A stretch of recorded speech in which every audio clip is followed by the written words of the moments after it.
I have lived many Christmas Eves, but none as frightening as the one when I realized that silence had finally won. It crept into my house like a slow, cold fog, spreading across the rooms where laughter once lived and covering every memory with a thin layer of frost. That night, I felt something I had never allowed myself to feel fully, the fear that I had become a man no one was coming back for. I stood in the dim light of my kitchen, staring at a plate set for one. The wood of the table felt colder than usual, as if even it had stopped expecting company. Outside, the world glowed with the soft colors of Christmas lights, but inside, my house held nothing but the echo of footsteps that no longer existed. The ticking clock above my head sounded louder than ever, as if time itself wanted me to hear every second I had wasted with pride, stubbornness, and mistakes I never apologized for. The soup on the stove simmered slowly, but even the steam rising from it felt lonely. I told myself, as I had done every year, that I preferred peace over complications, solitude over old arguments. It was easier than admitting the truth that pressed on my chest like a weight I could no longer lift. Somewhere far from me, my daughter Martha was raising her own daughter, Mary, and I had never heard the child's voice. I knew the shape of my guilt better than I knew the face of my own granddaughter. I moved to the living room and lit the small tree I kept out of habit, not hope. The lights blinked with a sad patience, as if waiting for someone else to arrive, someone who never did. My reflection in the window looked older than I remembered, and behind it, across the street, a warm light flickered in the house of a woman I barely knew. Her name was Giselle. A new neighbor. Someone with a life still full of noise, warmth, and reasons to smile. I felt something strange watching that glow across the road, something close to longing. Not for presents, not for carols, but for a table with more than one chair filled. And then, for the very first time in years, a frightening thought whispered inside me, what if this is my last Christmas like this? What if this is the last chance before the silence closes forever? Before I tell you what happened next, before the knock, before the unexpected invitation that changed everything, I want to ask you something. As you listen to my story, where are you right now? Which city? Which country? Are you alone, or is your house full tonight? Tell me in the comments. I truly want to know. Because sometimes the stories we hear help us face the stories we are living, and maybe, just maybe, this one will touch a place in you that still hopes for a second chance. I always thought loneliness would arrive slowly, like winter creeping down from the hills one cold morning at a time. But it did not. For me, it arrived all at once, on a Christmas Eve, the kind people like to remember and I have tried very hard to forget. Now, years later, I stood in my small living room in a quiet town at the edge of the city, watching the snow gather in soft piles on the street, and I realized something that almost made my knees weak. I could not remember the last time someone had said my name inside this house. Not Dad. Not Douglas. Nothing. Just silence, layered over silence, like dust on an old photograph. The house was not big, but it felt big when you lived in it alone. Every room sounded hollow, every step echoed just a little too long. I had turned off most of the lights to save on the bill, so only a warm yellow lamp in the corner lit the living room, leaving the rest in that soft half-dark that makes memories easier to see. My small artificial tree stood by the window. I had decorated it out of habit, not joy. A few old ornaments hung from the branches, survivors from better years. When I plugged in the lights, they blinked like they were waking up from a long sleep, surprised to find there was no laughter rushing to meet them. I moved to the kitchen and checked the pot on the stove. The soup was simple, vegetables, some chicken, nothing special. The kind of meal you make when you know no one will ask for seconds. A single plate was already on the table, next to one fork, one spoon, one glass. I had laid a little red napkin beside it, pretending I did it because it was Christmas, but I knew the truth. I did it because I was afraid that if I stopped trying, even un poquito, the emptiness would swallow everything. The chair across from mine stayed empty, as it had stayed for years. Sometimes I caught myself glancing at it, as if someone might appear there by mistake, a late guest who took a wrong turn and ended up in the life of an old man who did not know what to do with company anymore. It had not always been that way. There was a time when that same table struggled to hold all the plates and bowls we pushed onto it. I can still feel the heat of the oven on my face when I opened it for the turkey, hear the impatient tapping of small feet on the tile as Martha asked if dinner was ready, see my wife wiping her hands on a towel while humming along to a Christmas song on the radio. Back then the house smelled of cinnamon and pine, not cleaning product and dust. My name did not feel heavy then. It sounded like home in someone else's mouth. If you stand in the doorway between my living room and the kitchen, you can almost see both times at once. On one side, the present, a quiet table, a cooling soup, a man with more years behind him than ahead. On the other side, in the thin ghost of memory, a little girl with sparkling eyes, Martha, running around the table with a ribbon in her hair, telling me that the star on top of the tree was crooked. She is still 5 years old there in my mind, cheeks pink from the cold, hair smelling of the shampoo her mother used to buy. But the real Martha is not 5 anymore. She is a grown woman, somewhere far from here, and I have not heard her voice on a Christmas Eve in so long that I am ashamed to say I sometimes forget exactly how it sounded. People like to say that time heals everything. I do not know if they say it because they truly believe it or because it is easier than admitting that some wounds simply get older with us. The night that broke us was also a Christmas Eve. I feel your eyes on me now, listening, perhaps wanting me to tell you every detail at once. But I am not ready yet. Even now, years later, the memory still has teeth. I will tell you this much, I was stubborn, hard, convinced I knew what was best for my daughter. I held my pride like a shield, and when Martha pushed back, I pushed harder. There are words that still hang in the air of this house, heavy and poisonous, words a father should never say and a daughter should never have to hear. She left that night. And she did not come back. I learned about Mary in pieces, the way you learn about distant weather. A cousin mentioned a baby in a rushed phone call. Someone sent a photo once, by mistake, a tiny face with my eyes and Martha's mouth. I stared at it for so long my vision blurred. I never met her.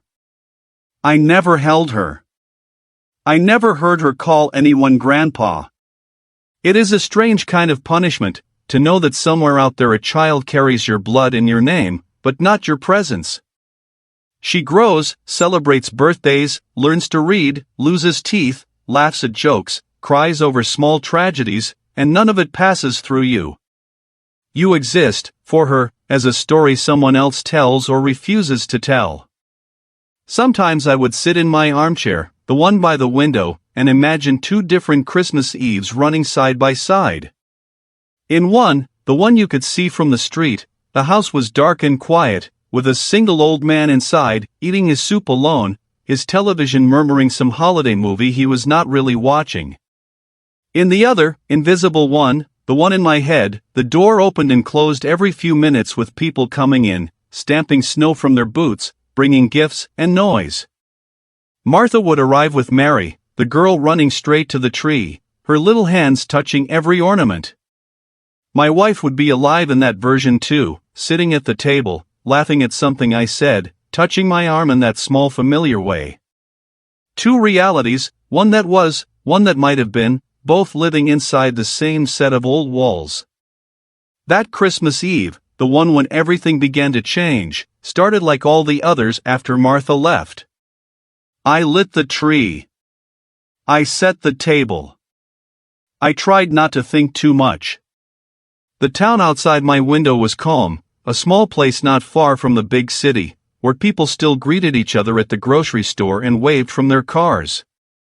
Through the glass, I watched as neighbors moved in and out of houses carrying bags and boxes, wearing red scarves, laughing into their phones. I saw children pulling sleds, their cheeks bright from the cold. And then my eyes stopped on one house in particular, the one directly across from mine, the one that had been empty for years until a few months ago, when Giselle moved in with her little boy, Tommy. Her house had something mine did not: movement. The light in her living room flickered, not because of a bad bulb, but because people were walking in front of it. I could see shadows crossing back and forth behind the curtains. Once, the door opened wide, and I caught a glimpse of her holding a tray, her dark hair tied back, laughing at something her son did on the porch. The sound did not reach me, but I could feel the shape of it anyway, warm and bright. A small boy in a sweater ran down the steps, slipped a little on the snow, and laughed harder. She called his name, and he ran back in, the door closing softly behind them, sealing the light inside. I told myself not to stare. I pulled the curtain half shut and sat down at my table. I lowered my head to pray out of habit, but the words would not come easily. I asked for health, for strength, for a little more time. I did not ask for forgiveness. I did not ask for my daughter back.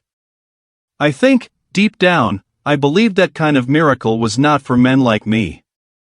When I opened my eyes, the soup had cooled. I took a spoonful anyway. It tasted of vegetables and regret. If you were in that room with me, you might have thought the night was already written, that nothing important would happen there again. An old man, a silent house, another Christmas spent talking only to his own thoughts. But life has a way of moving in places that look completely still. Across the street, in that house with the warm light and the laughter I tried not to hear, something was already shifting toward me, slowly, patiently, like a tide I did not see coming. I did not know it yet, but that would be the last Christmas Eve my house would belong only to silence. There is a chair in my kitchen that holds more ghosts than wood. It is not special to anyone who walks in and looks around. Just an old wooden chair with a small crack in the backrest, the varnish worn away where hands have gripped it for years. But to me it is Martha at 5, at 10, at 16, to me it is every Christmas I had and every Christmas I lost. I did not buy that chair to be a symbol of anything. It became one the day it stayed empty for the first time and never filled again. On that Christmas Eve, the present one, the one I am telling you about now, the chair sat across from mine like a quiet accusation. The table was already set. My plate. My glass. My spoon. And on the other side, nothing. No plate, no silverware, no napkin.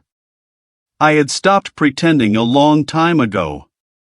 At first, in the early years after Martha left, I still set a place for her. I told myself it was a habit I could not break, a small act of hope.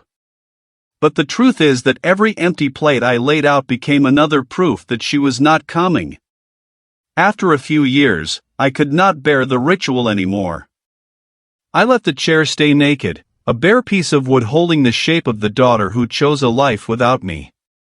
If you had seen the chair years ago, you would not believe it was the same.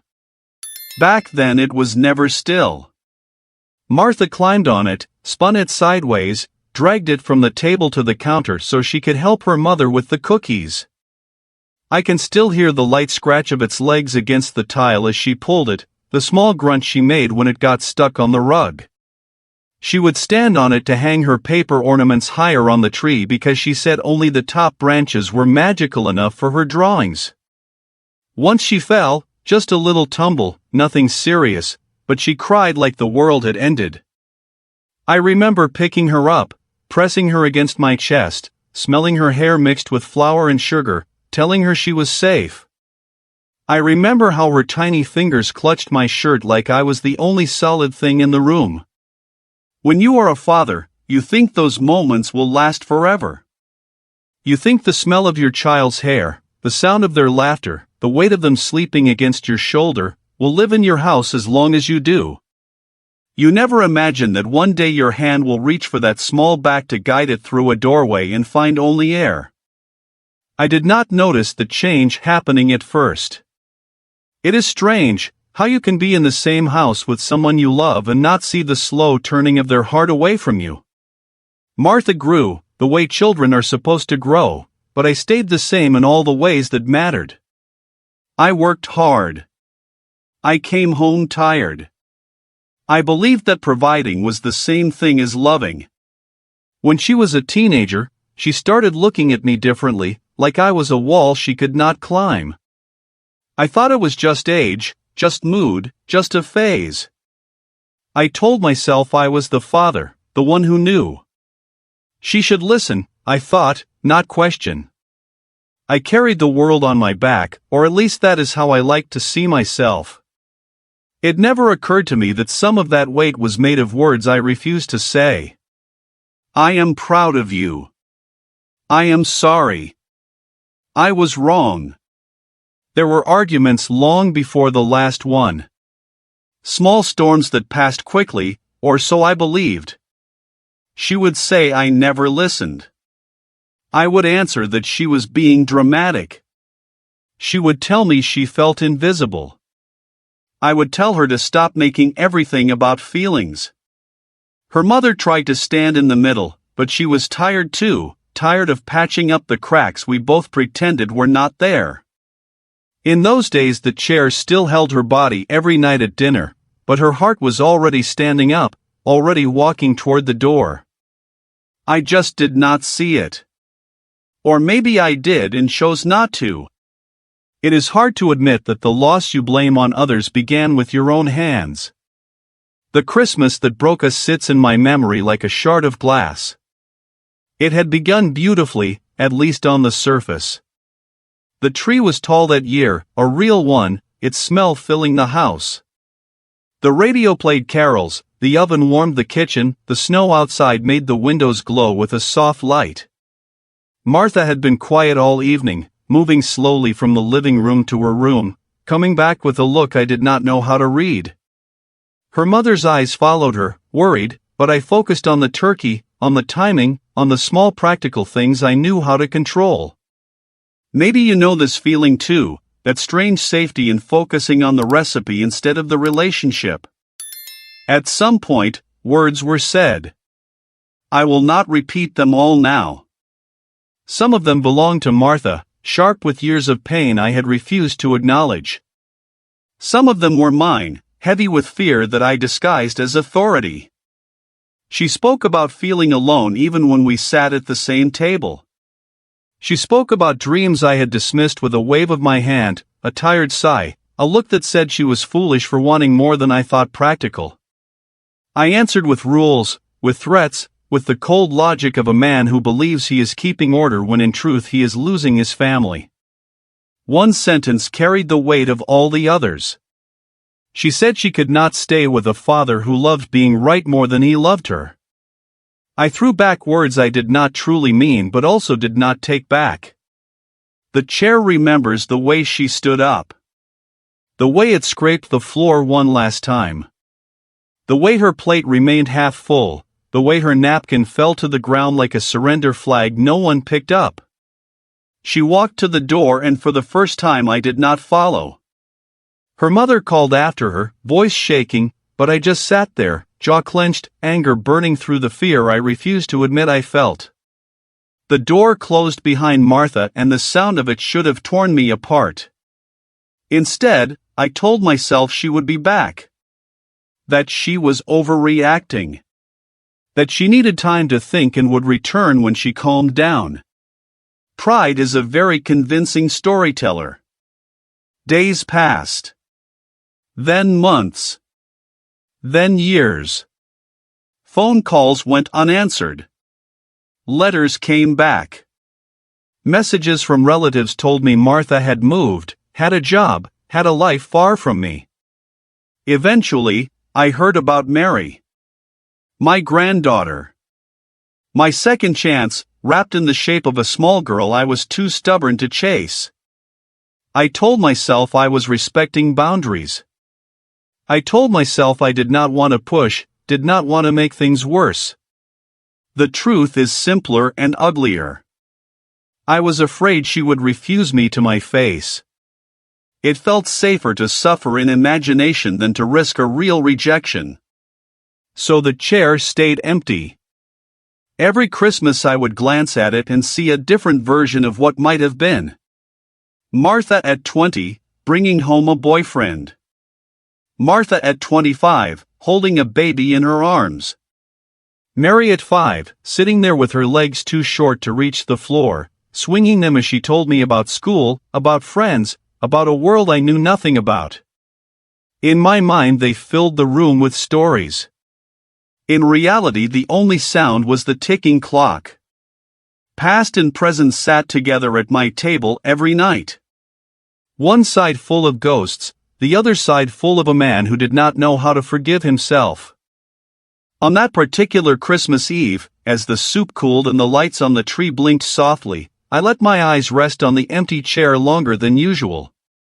I felt something inside me tremble, a small crack in the hard shell I had built over the years.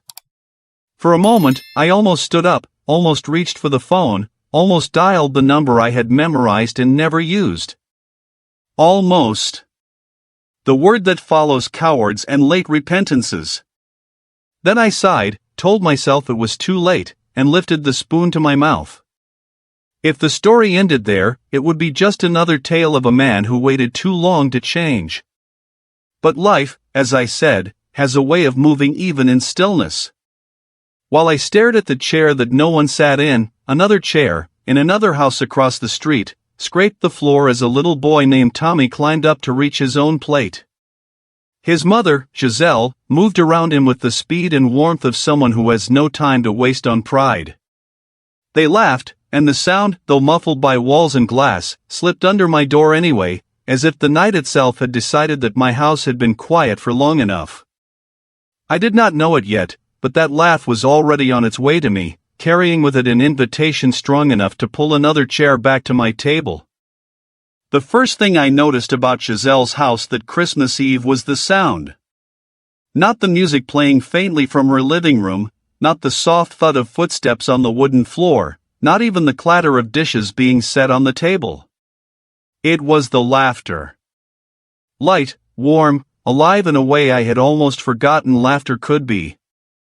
It drifted through the cold air like something with wings, something determined to reach even the homes that no longer believed in joy. I heard it while I was washing my bowl, running warm water over a meal that had left me feeling emptier than when I began. Through the window above the sink I could see the dim reflection of my tired face, but just behind it, across the street, the glow from Giselle's windows softened the ache in my chest. Her house looked like a small lantern in the middle of winter, every room carrying a pulse of life. I had seen families like that before, of course, but always from a distance, always as if I were watching a world I no longer belonged to.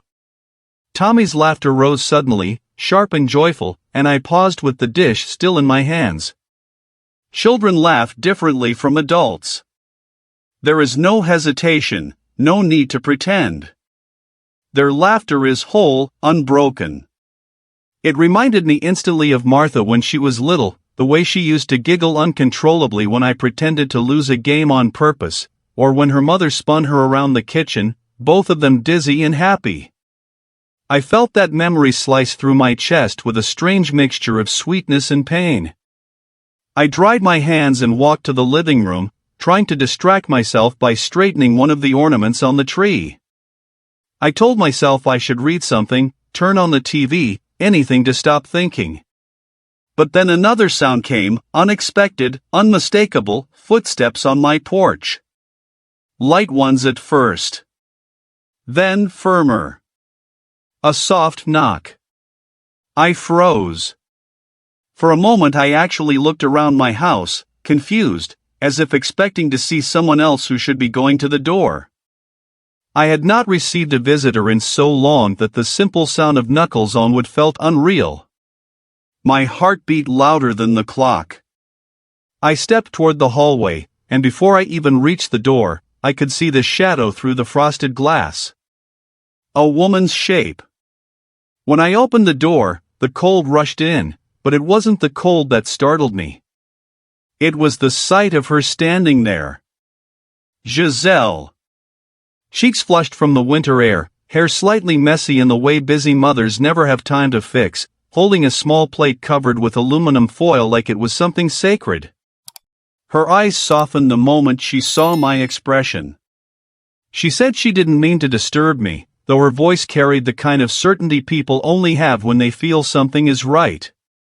She explained that she and Tommy had cooked too much food, that she noticed I was alone, and that it felt wrong, those were her words, felt wrong, for someone to spend Christmas Eve without company if there was a warm table just across the street. She lifted the plate slightly, as if offering a piece of the life she carried so effortlessly. Then she smiled, a small, genuine curve of her lips that pushed past every wall I had built over the years. She said the simple invitation that would begin to rewrite everything in my quiet house: "You should have dinner with us." At first, I stepped back as though the words physically touched me. I told her I didn't want to impose, try to offer excuses about being tired, not feeling dressed for company, not wanting to interrupt their night. She laughed softly, less a laugh than a warm breath that turned into a smile, and told me no one interrupts joy by joining it. Her eyes were gentle but firm, the way someone's eyes get when they have already decided they won't take your loneliness as an answer. Before I knew it, I found myself stepping outside, closing the door behind me, following her across the narrow street. The snow crunched under our feet. The house that had seemed so alive from a distance felt even warmer up close. When she opened the door, a wave of heat and light washed over me. Tommy ran toward her, then paused when he saw me, his little eyes curious but not afraid. Children always sense the truth before adults do. He saw something in me, maybe sadness, maybe longing, and his face softened. Inside, the table was small but full. Bread freshly baked. Chicken roasted with herbs. Mashed potatoes steaming. A simple meal made grand because it was shared. I stood there for a moment, unable to move, because it had been so long since I saw a table like that.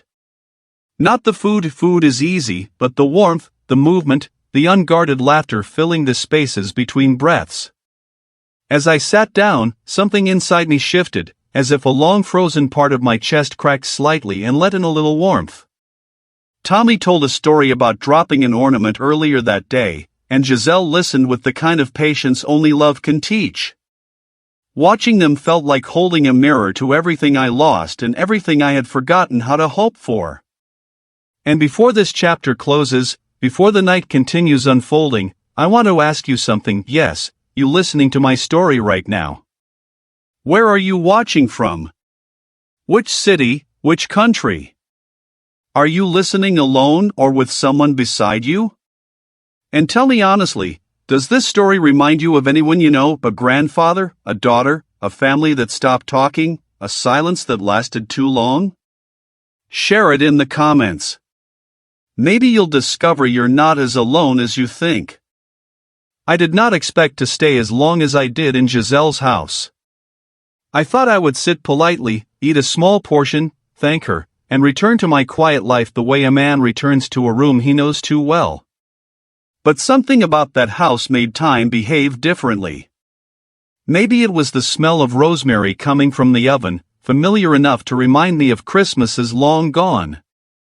Maybe it was the soft hum of the heater, or the way Tommy kicked his legs under the table while talking, or the way Giselle kept glancing at me with that gentle certainty that I needed to be there more than she needed to invite me.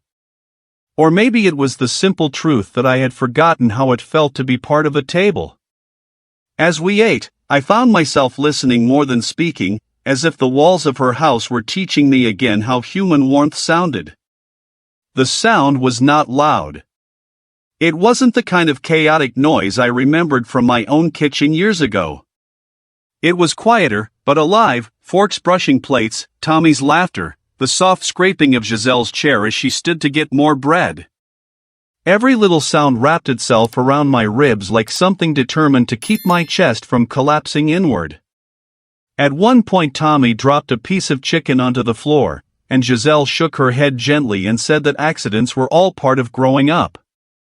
I watched her kneel to clean it, the way a mother does when she knows that raising a child is less about perfection and more about being present.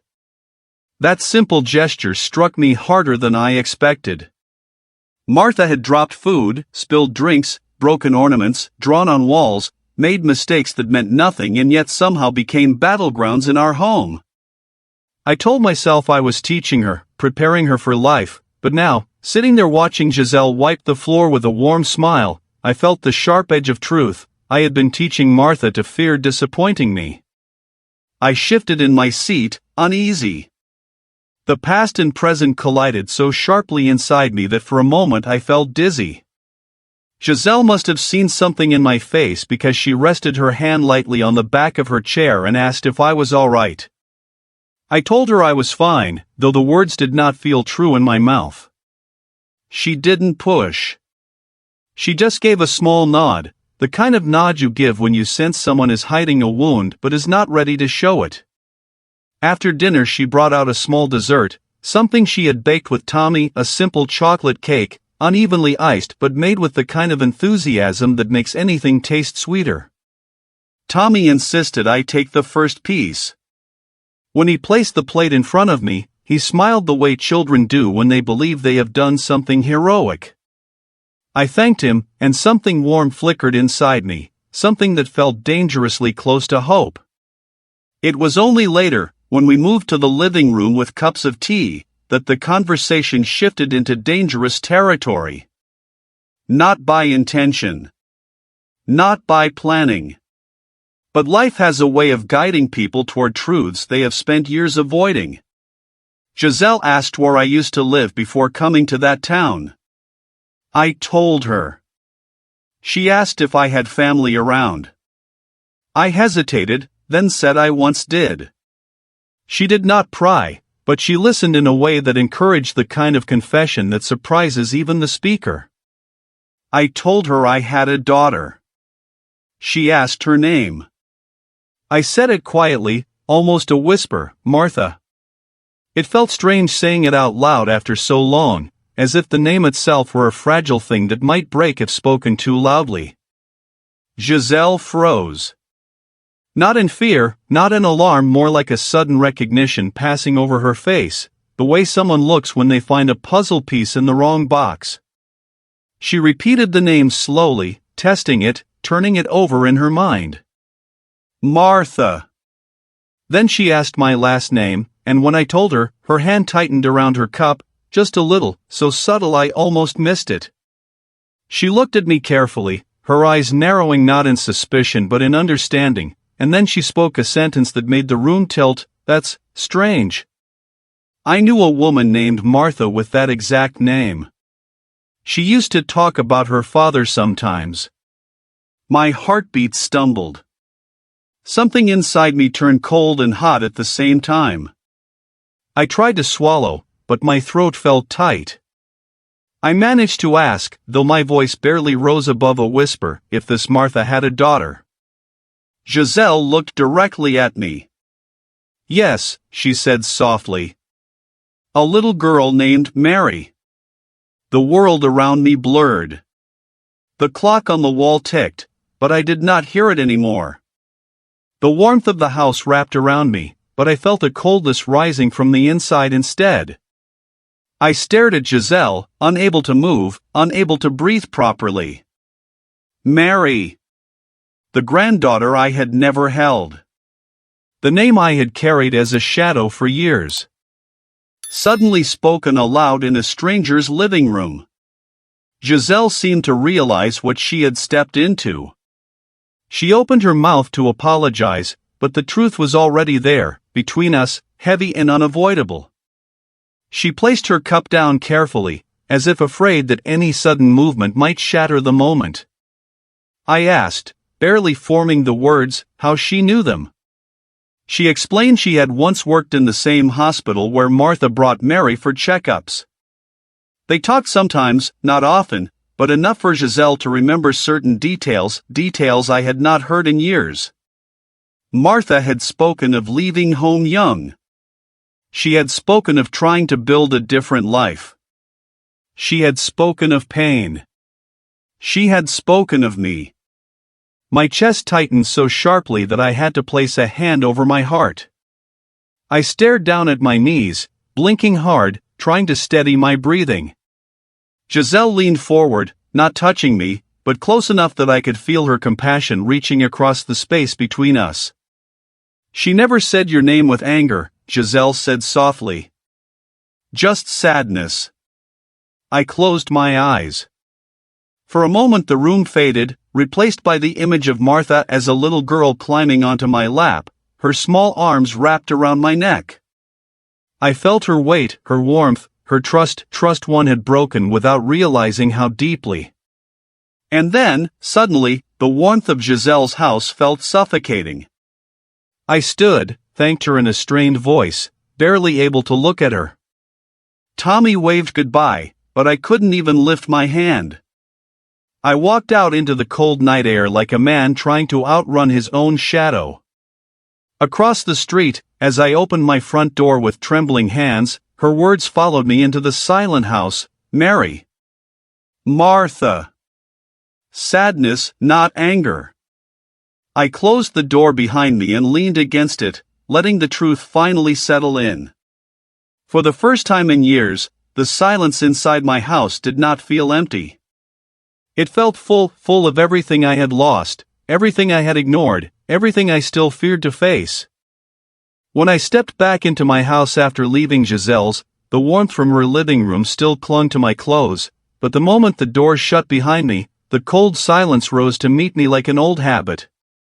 I stood there for a long time, my back against the door, breathing slowly, trying to keep the world from collapsing inward. The lights from my small Christmas tree blinked faintly in the corner, but they felt weaker than before, as if even they had been shaken by the name I had heard only moments earlier. Mary. A granddaughter I had never held. Martha. A daughter whose silence I deserved but still feared. And Giselle's voice repeating in my mind like a confession I was never meant to overhear. "She never said your name with anger, only sadness." Sadness. The word hurt more than anger ever could. Anger fades. Sadness sits. It settles into the corners of a person's life and becomes part of the furniture. I moved slowly toward the living room, each step feeling heavier than the last. I sat down in my old armchair, the same chair I had fallen asleep in for years, the same chair that had heard all my regrets whispered into the dark, and lowered my face into my hands. Martha had spoken of me. Not with rage, not with curses, but with sadness. The thought pressed against me with the force of years I had refused to look at. My mind went back to the moment she left the house, her coat too thin for the snow, her shoulders shaking as she opened the door, her mother pleading with me to go after her. I had stayed sitting at the table, pretending I was being strong, pretending I was right, pretending that someone who walked away should be the one to walk back. That night lives inside me like a wound that never scabbed. I stood abruptly, unable to sit still any longer, and walked to the hallway where a narrow wooden drawer waited at the bottom of an old bookshelf. I had not opened that drawer in years, not because I forgot it existed, but because every time I walked past it, it felt like it was watching me, waiting for me to have the courage I never found. My fingers trembled as I pulled it open. The faint smell of old paper drifted upward, the kind of smell that comes only from memories stored too long in the dark. Inside were dozens of envelopes. Some sealed, some left open. Some addressed. Some with names scribbled out and rewritten. All of them carrying the same name in one way or another, Martha. These were the letters I had written but never sent. Each one carried a moment of regret that I tried to bury. Some were short, only a few sentences written on nights when I felt a sudden ache for her voice. Others were long, pages filled with apologies I never had the courage to deliver. One letter, the oldest, still had a stain on it from a drop of coffee that had fallen while my hands shook too much to hold the cup steady. I held it gently, the paper thin with age, and felt my throat tighten. I sat on the floor, knees bending slowly, my back resting against the shelf. One by one, I opened the letters. I read the words of the man I used to be, a man who tried to say sorry without actually surrendering the pride that had built the wall between us. Some letters were angry, blaming her for leaving, for breaking my heart, for choosing a life far from mine. I winced reading them, feeling ashamed of the person who wrote those words. Other letters were softer, almost desperate, telling her that I missed her, that I hoped she was safe, that I prayed for her every night. And some letters said nothing at all, just blank pages folded carefully, as if I had sat down ready to speak and realized I did not know how to begin. There were letters meant for the early years after she left, when I still believed she might return if only I found the right words. Letters from Christmases when I couldn't sleep, from birthdays I spent alone, from nights when the wind outside sounded like the echo of her footsteps leaving. I found one letter addressed not to Martha, but to Mary. Just one. The envelope was small, the handwriting slower, shakier. Inside, a single page. Dear Mary, if someday you hear my name and wonder who I am, I want you to know I thought about you every single day. That was all I managed to write back then. A single sentence. It felt like the beginning of something I never finished. I folded the page again and let my head rest against my knees. Giselle had said Martha spoke of me with sadness. It meant she remembered. It meant she hurt. But it also meant she hadn't erased me completely. And that truth, small as it was, flickered like a tiny flame inside my chest. A dangerous flame. The kind that could warm a man or burn him alive. The house felt smaller as the minutes passed. The silence pressed in on me. I gathered the letters together, stacking them in a neat pile as if I were preparing for something, though I didn't yet know what. My hands moved without me telling them to. My breath shook once, twice. I looked around the room, at the tree, at the chair, at the table still holding the marks of years I spent pretending I was fine. Giselle's words came back. She never said your name with anger.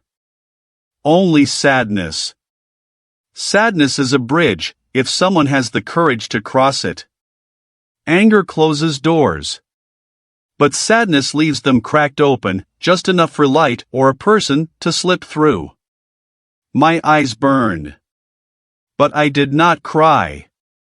Not yet.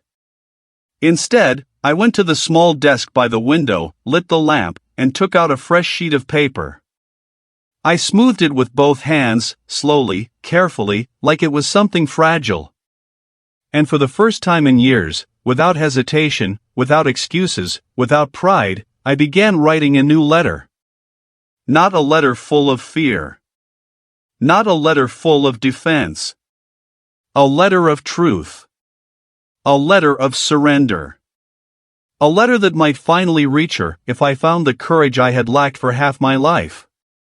As I wrote the first line, my heart pounding in my chest, I knew something had changed. Not enough. Not yet. But something.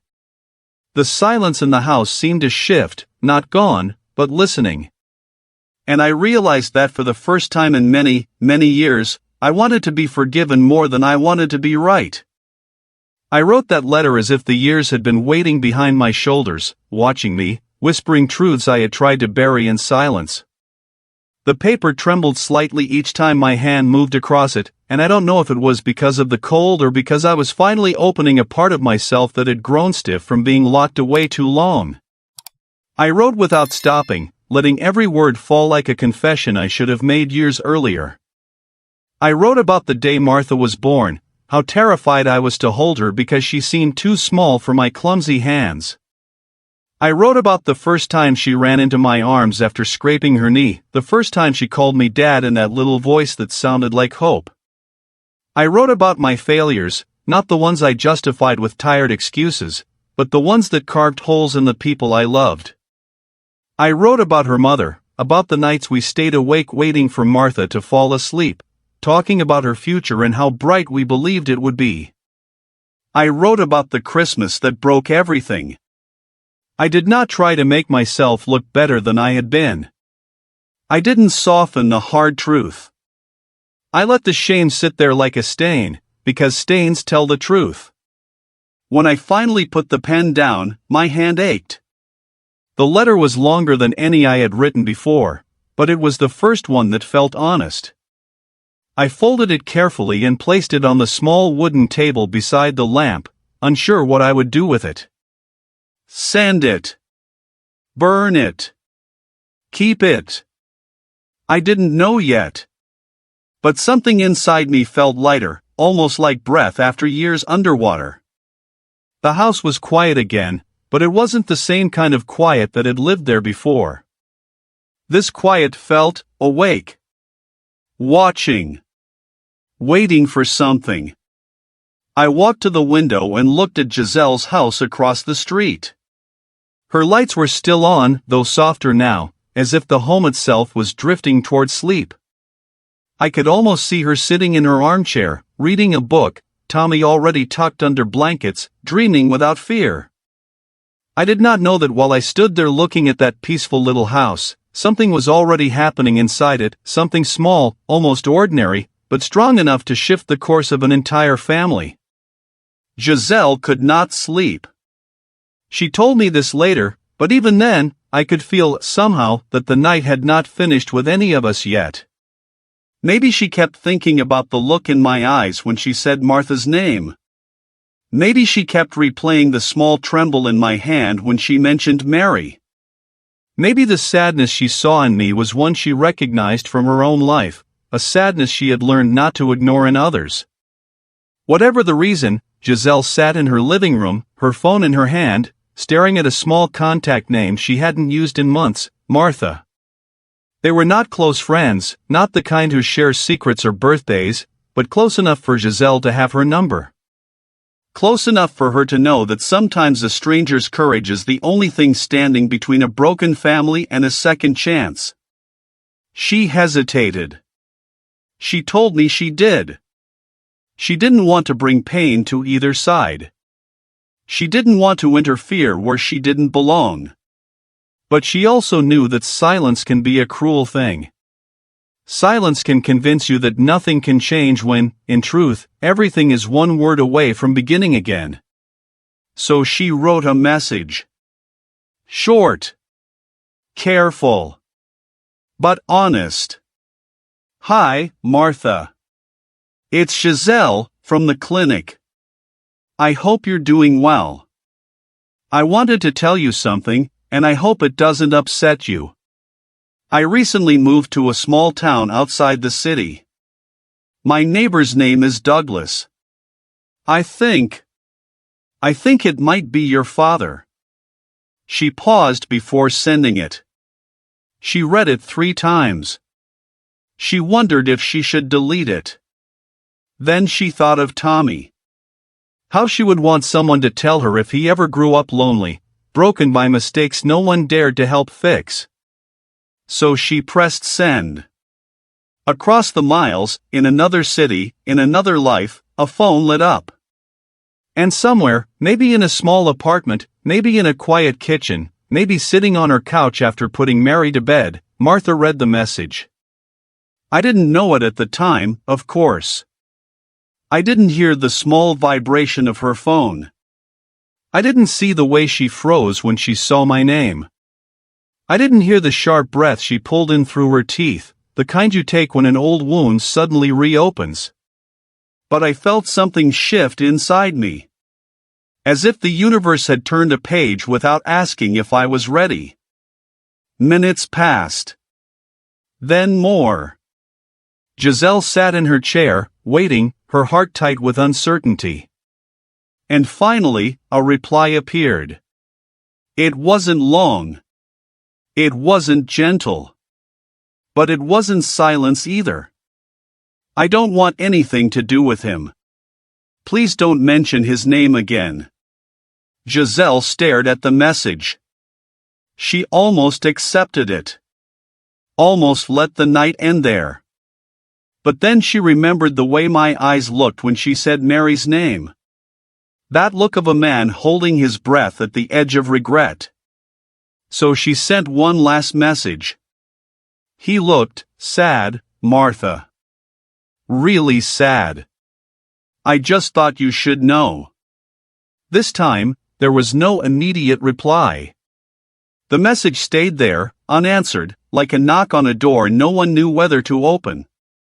And while Giselle waited, while Martha sat somewhere in the city holding a phone she didn't know what to do with, I was in my living room, smoothing the creases of the letter I had written to my daughter, unaware that a message carrying my name had crossed the night. I didn't know it yet, but something was moving between us, slow, hesitant, but alive. Something Martha could no longer ignore. Something I could no longer outrun. I did not intend to stay awake that long. After writing the letter, after standing by the window watching the snow fall in slow, tired flakes, I told myself I would try to sleep. Sleep had not come easily for years, but exhaustion, real exhaustion, has a way of pulling a man down whether he is ready or not. I turned off the lamp, leaving only the glow of the Christmas tree casting soft colors around the room. Then I sat on the edge of the bed, the letter still on the table behind me, and breathed slowly, as if I were afraid of waking something inside myself. The silence was a strange one, not empty, but expectant, like the house itself was holding its breath. I lay down, pulled the blanket over my shoulders, and closed my eyes. For a moment, I drifted. But memory has its own way of shaking a man awake. I saw Martha at 5, running toward me, hair bouncing, cheeks flushed from the cold. Then I saw her at 16, eyes full of a disappointment I had pretended not to see. And then I saw her back as she walked away from our house for the last time. I opened my eyes before the door closed in my mind, heart pounding. I sat up. I could not sleep. Not with my past so loud in my head. It was nearly midnight. I could tell by the soft shift of light through the curtains. The world outside was still, crisp, untouched. The town had fallen asleep. Even the wind had softened. I walked slowly to the living room, drawn by the tree's quiet glow. The chair that no one sat in was there, across from mine, watching me the way it always did. I ran my fingers along the backrest, feeling the familiar grain, the tiny crack that split the wood like a scar. I whispered Martha's name under my breath, not because I thought she could hear me, but because I had forgotten what it sounded like when spoken with gentleness. And then it happened. A sound I had not heard outside of memory. Not a knock. Not a faint echo. A firm, sharp ring of the doorbell. My whole body froze. The kind of freeze that comes from fear and hope colliding so fast they lock your chest. No one visits me at midnight. No one visits me at Christmas. No one visits me at all. For a moment I genuinely thought my mind was playing tricks on me, the way an old house sometimes creaks at night and tells stories you know aren't real. But then the bell rang again, clear, urgent, unmistakable. I stood without meaning to stand. My legs carried me forward as if drawn by something outside my control. My heart hammered, not with excitement, not with dread, but with an emotion so sharp it was almost painful. I walked slowly to the door, each step feeling like crossing a lifetime. My hand reached for the knob. It shook. I tried to steady it, but it only trembled harder. I opened the door. The cold entered first, filling the hallway with a breath of winter. And behind it, behind that icy air, stood the one person I had spent years imagining, regretting, fearing, loving in silence. Martha. My daughter. My little girl. A woman now. A stranger. A memory. A miracle. She stood on my porch wearing a long coat dusted with snowflakes, her hair pulled back the way she used to wear it when she was nervous. She didn't speak at first. Neither did I. The air between us was thick with everything we had never said, everything we had said that hurt, everything we wished we could take back. Her eyes glistened, not with anger, not with the fire she left with years ago, but with something softer. Something heavier. Sadness. Giselle had been right. She held her phone in one hand, her other hand gripping the railing as if she needed it to stay steady. I realized, slowly, painfully, that she must have come straight from reading the message. That she had driven through the night, through dark roads and cold air, holding the weight of a choice she had avoided for years. "Dad," she whispered. The word hit me like an avalanche. I felt something inside me collapse and rebuild itself all at once. Her voice had changed over time, grown deeper, stronger, but the way she said that single word carried every version of her at once, the child, the teenager, the woman. For a moment, neither of us moved.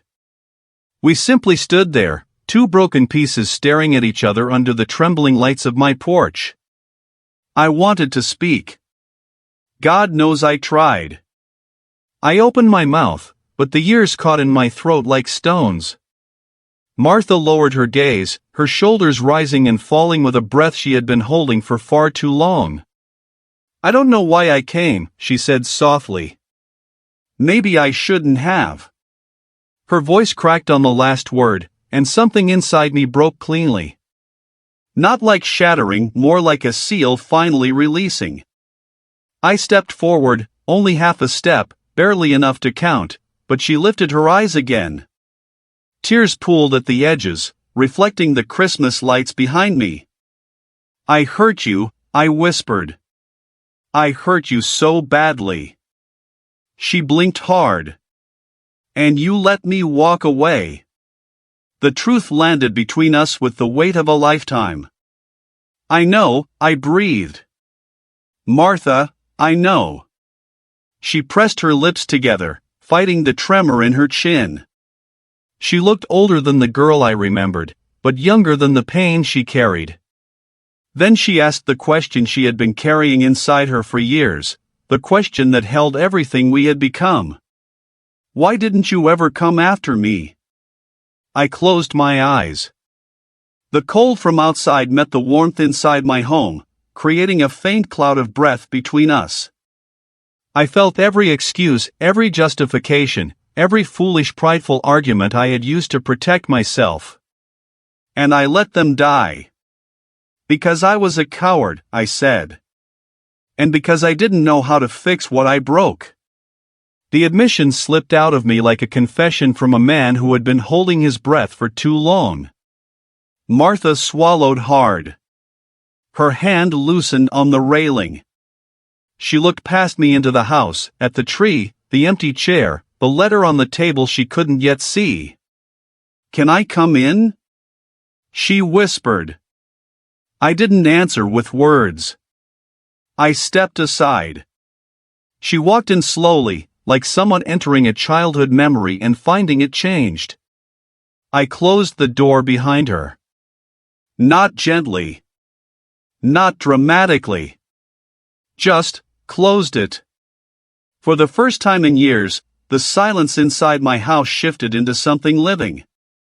And as she stood there, snow melting from her coat onto my floor, I realized this midnight was not the end of a story. It was the beginning of a new one. When Martha stepped inside, the air in the house changed in a way I will never find the right words for. It wasn't louder. It wasn't warmer. It wasn't even more alive. It was simply different, as if the breath of the house, held tight for years, had finally been released. She stood just past the doorway, her eyes scanning the living room the way someone surveys an old wound to see how much scar tissue has grown. Her fingers traced the edge of her coat, still trembling from the cold, and maybe from everything else too. I watched her look at the tree first. The small flickering lights reflected in her eyes, soft and unsure. She stepped closer, her boots leaving melted drops of snow on the floor. Her hand rose gently, almost without her noticing, and touched one of the old ornaments that had survived years alone on my branches. It was a small red ball with a tiny dent on the side, one she had dropped when she was a child. I remembered the moment vividly, how she cried thinking she had ruined Christmas, how her mother had laughed softly and told her that some imperfections made things more beautiful. Martha didn't say a word as her fingers rested on the dented ornament, but her eyes glistened with a memory I knew she felt too. She turned slowly, and that's when she saw the chair. The chair. The one that never stopped waiting for her. Her gaze lingered on it, and I saw her swallow hard. It really hit her, that I had left the chair untouched, unclaimed, unfilled for all those years. I didn't have to explain. The emptiness said everything. She sat down on the couch, her hands folded tightly in her lap. I didn't dare sit beside her. I took the chair across from her, the one I always used, leaving the seat beside her open, just in case she wasn't ready for anything closer. For a long moment, neither of us spoke. The silence wasn't sharp this time. It wasn't angry. It was tired, like two travelers resting on opposite sides of a long, broken road. Finally, she spoke. Her voice was calm, but her words trembled. I didn't come to argue. I don't have the strength for that anymore. I nodded, afraid that any sound from me might break her bravery. She continued, staring at her own hands. I just needed to see if you were really the man I remembered or if I'd built a monster in my mind to justify staying away. The truth of that sliced through me. I leaned forward, elbows on my knees, and whispered, "Which one did you find?" She looked up. Not with anger. Not with forgiveness. But with a weary honesty. Something in between. I accepted it without protest. In that moment, it felt like grace. We talked, slowly, like people relearning a language they used to speak together. She told me pieces of her life, the safe pieces, the ones she could offer without reopening too many wounds. She told me about the job she held to keep herself afloat, the long workdays, the small joys she carved from difficult years. She spoke of Mary, her daughter, my granddaughter, with a softness I hadn't heard in my house for a long time. She said Mary loved to draw, that she asked too many questions, that she liked stories before bed. When she said Mary's name, something inside me trembled. I tried to hide it, but Martha noticed. She paused and took a slow breath. You never tried to meet her, she said, not accusingly, just truthfully. I wanted to, I whispered. Every day. But I was afraid you'd shut the door in my face.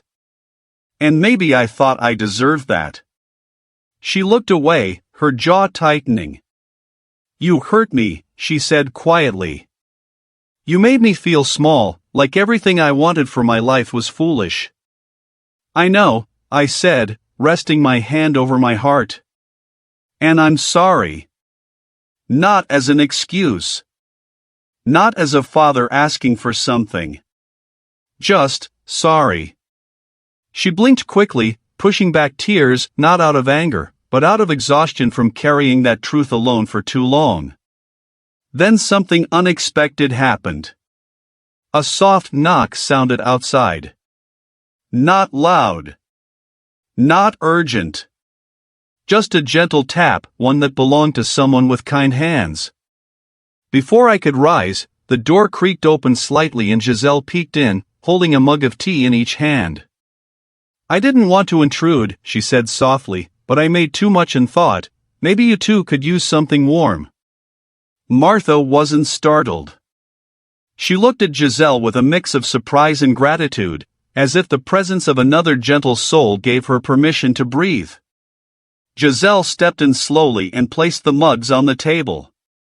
Then, without taking credit, without making anyone uncomfortable, she moved toward the door. But before she stepped out, she turned to Martha and said, your father has carried a heavy sadness for a long time. I'm glad you're here tonight." Martha lowered her eyes, touched. Giselle left quietly, closing the door with the same careful grace she always had. Martha sighed. "Is she always like that?" she asked. I nodded. She and Tommy, they've been light in this street. We sat in silence again, each holding a mug now, each feeling something shift between us, not healed, not whole, but less broken. Then Martha reached into her coat pocket and pulled out her phone. She hesitated, her thumb hovering over the screen. "Do you want to see her?" Her voice broke on the last word. My breath caught. My chest tightened so sharply I had to grip my knee to steady myself. "Yes," I whispered. "Please." She turned the screen toward me. A photo. A little girl with brown eyes and a shy smile. Mary. My granddaughter. My vision blurred. I blinked hard, not wanting to miss a single detail. Her cheeks were round and soft. Her hair slightly messy. Her eyes, Martha's eyes, held something innocent, untouched by the mistakes of the adults who loved her. "I would like to meet her someday," I said softly. Martha looked at me for a long, long moment. Then she whispered something I never expected to hear that night. Maybe we can try." The words didn't fix everything. But they opened a door. A real one. A long-locked one. A place at the table had just been claimed again.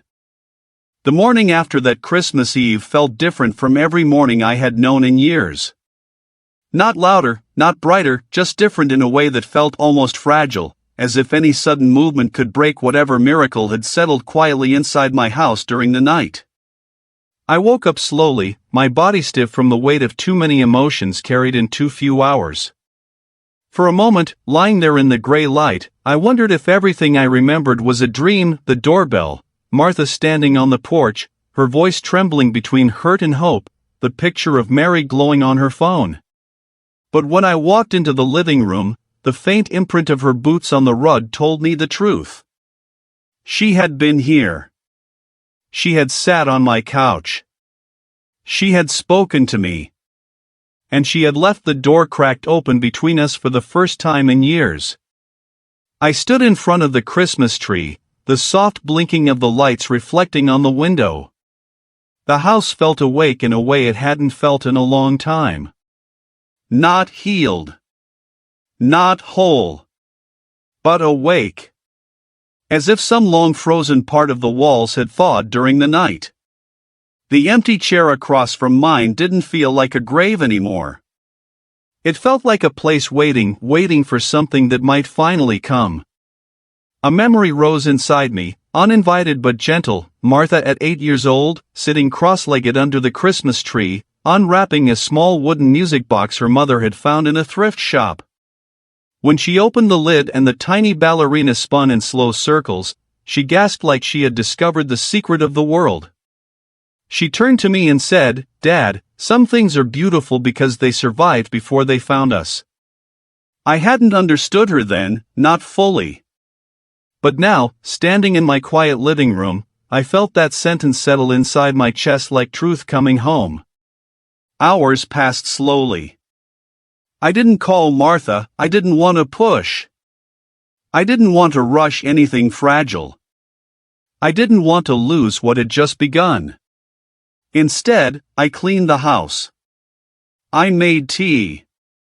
I sat in my chair and read the letter I had written the night before, running my fingers over the creases as if smoothing them could somehow smooth the mistakes etched into years. I considered sending it. I considered burning it. But something in me whispered to wait. Just wait. It was near noon when there was another knock on the door, not sharp like the night before, not hesitant like someone testing their courage. A light knock, bright with possibility. When I opened it, Giselle stood there, bundled in a warm coat, holding a plate covered with foil. She smiled softly and said she made too much breakfast and thought I might want some. She didn't ask about Martha. She didn't mention the night. She didn't tell me what she had done or defend herself for sending the message. She simply handed me the plate and said good morning in that sincere way she had, as if kindness was something she didn't need a reason to offer.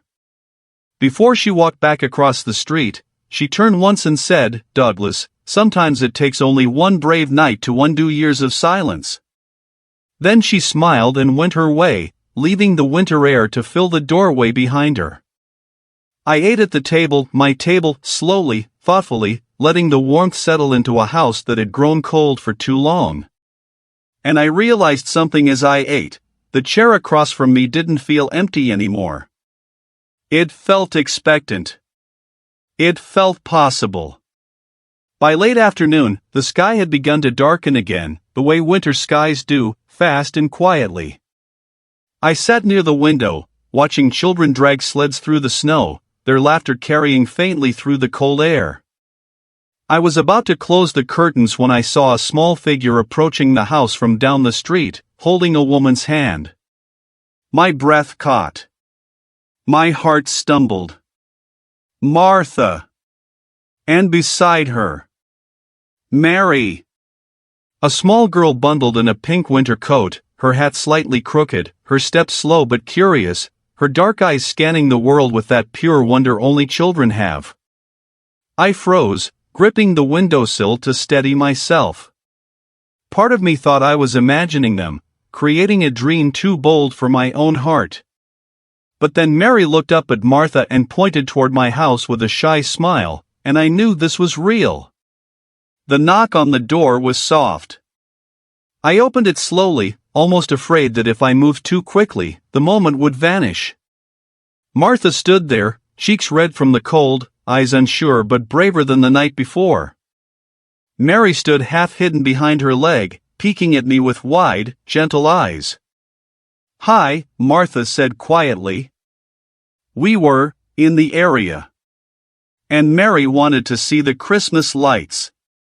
It was a lie. A small, tender lie. And it was the most beautiful lie I had ever heard. I knelt slowly, carefully, so I wasn't towering over the little girl. Mary tilted her head, studying me with the kind of openness only children are capable of. I didn't reach for her. I didn't rush. I simply smiled and whispered, "Hello, Mary." She blinked once, twice, as if memorizing my face. Then, in a small, brave voice, she said, "Mom said your grandpa." My throat closed. My vision blurred. I nodded. "Yes, sweetheart. I am." She stepped forward, not much, just enough that her mittened hand brushed mine. It was the softest touch I had ever known. A touch that rewrote years. A touch that stitched something inside me back together. I looked up at Martha. Her eyes shone with tears she didn't hide. "Do you want to come in?" I asked, voice trembling. This time, she didn't hesitate. "Yes," she whispered. "I think we'd like that." They stepped inside. 3 generations, crossing a threshold that had stayed closed far too long. The tree lights reflected in Mary's eyes as she wandered toward it, touching the ornaments with a child's fascination. Martha sat on the couch, and I took the seat beside her, not close enough to crowd her, just close enough to show her I wasn't afraid anymore. We talked. We laughed softly. Mary told me about her drawings. Martha told me about her life. And slowly, gently, a home that had forgotten the sound of family learned it again. The night deepened, but the house stayed bright. Brighter than any night in years. And when they finally left, after hugs so quiet they felt like prayers, I stood in the doorway long after their footprints disappeared in the snow. The house did not feel empty anymore. It felt full of hope, full of breath, full of beginnings. For the first time in my life, I understood the truth I had chased for years without catching. The real light of Christmas is not the one on the tree. It is the one that returns to the heart when forgiveness walks through the door. And that kind of light, once lit, never goes out.